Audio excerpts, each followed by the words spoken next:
La prioritat de l'Escola Isabel de Villena sempre ha estat que els seus alumnes assoleixin una sòlida formació cultural.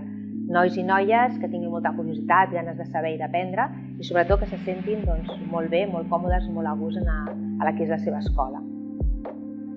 L'objectiu de les obres de transformació de la quarta planta, de fet, ha sigut el primer pas per a un inici d'aquest procés de transformació de l'escola, buscant aquells espais polivalents, més oberts, més versàtils i també buscant aquest ambient que s'acosta a la universitat.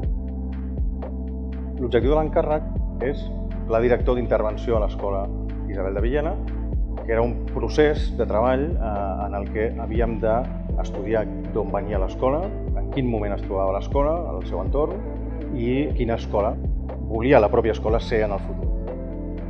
El que vam fer des del principi és fer unes sessions de treball, però just la pandèmia ens va parar pel mig aquest procés. Sobretot com el Villena tenen aquest esperit de crític molt profund, de canvi, d'evolució, amb molta energia, i hem pogut fer un bon equip.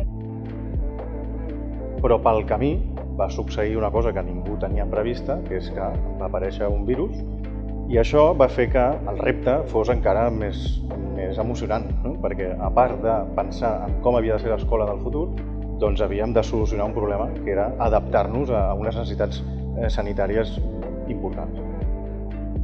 I per tant, l'objectiu va acabar sent un objectiu dual, no? Un objectiu més a mig termini o llarg termini, que és l'estratègic, i sobretot havíem de resoldre, sense la informació molt clara, com havíem de segmentar els grups, com havíem de minimitzar els riscos de contagis, etc. A mesura que anàvem avançant pràcticament les obres, es anava resolent pràcticament in situ com podíem compartimentar les aules, que els espais fossin els més amplis possibles, que hi hagués el màxim de ventilació, etc. S'ha aconseguit que de cada classe gran en podem partir en dues de petites, que és la manera en què el Villena ha funcionat sempre. I per altra banda, això també ens ha permès reestructurar els propis cursos en diferents plantes. L'aspecte de l'escola és molt moderna i a més és molt pràctica. Trobo que el fet que hi hagi a les classes poder partir per la meitat i així aprofitar l'espai és una bona idea. Hi ha a les classes com unes portes correderes que ajuden a separar espais i en el nostre cas, que canviem d'optatives, ens va molt bé per separar-ho. Hem hagut de distribuir l'espai d'una manera més eficaç amb el del virus, doncs això ajuda molt a no haver de canviar l'aula constantment i només haver de córrer. Això m'agrada molt com a pissarra. Per dibuix tècnic és fantàstic utilitzar aquestes pissarres tan grans, realment que hauríem de tenir totes les classes, això.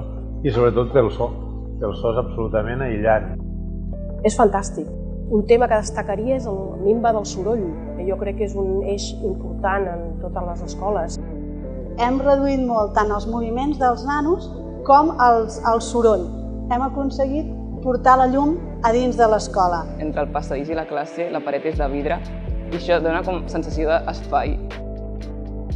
La sensació és de molta lluminositat, molt més clara que les altres plantes.